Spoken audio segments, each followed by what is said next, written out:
This might be a short video, but it's going to be a good video and an informative video on how to get better at guitar.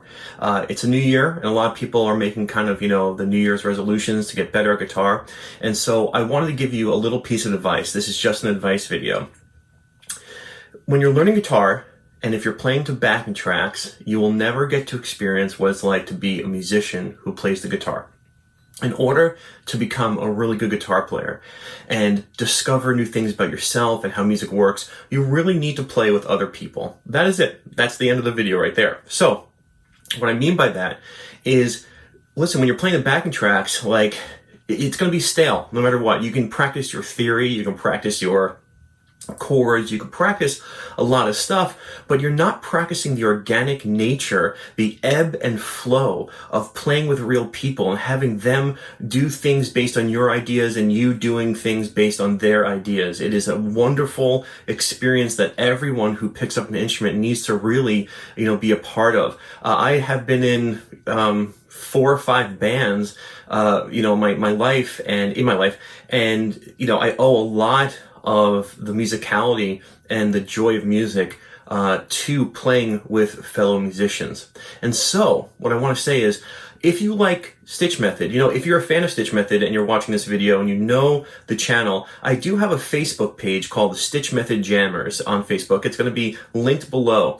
And I want you to sign on there and give a shout out on that page, where you're from. And if there are other StichMethod fans who, want to get together and play with you, because if you're a fan of this channel and you live in Western Pennsylvania and you put up a post up, hey, I'm looking for someone to jam with who likes StichMethod, then you can take some of the ideas from my channel and kind of sit together and practice. You should never be afraid to play with someone, because you're always going to learn something, whether you're better than them or whether they're better than you. And that really doesn't matter, because when you're playing with someone, it's supposed to be a good time and encouraging. And I know that the fans of StichMethod are. Now, there are plenty of other resources for you to play with other people, open mic nights, blues jams, other websites. But if you are a fan of StichMethod, go check out the StichMethod Jammers Facebook page. Again, link below.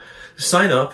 Introduce yourself to the crowd and say, hey, I'm here. And if there are any other StichMethod Jammers who, want to practice and want to play together or put a set together, just so you can experience the art and the joy that comes with playing with other people, go ahead and do that. So you can study, studying everything, study your theory, study your scales, study your chords, do that. But, you'll be shocked the first time you go to play with someone, because the band is not your backing track. That's not how, a band works. The band is an organic, mass that moves together and plays together. And so if you're only used to playing the backing tracks, you're going to be in for a shock. So I want you to get out there. I want you to play with other musicians. Use the StichMethod Jammers Facebook page. I'll be posting ideas to practice there together if you want to. Make yourself known. Get together. Play. Use videos from my channel. I will stop talking. Check it out. Go play with other people. Happy New Year, and we'll talk soon. After after that burn on my finger heals, I'll get back to making some more videos, because you don't want to stare at that. I'll put it over here. All right, take care. Bye-bye.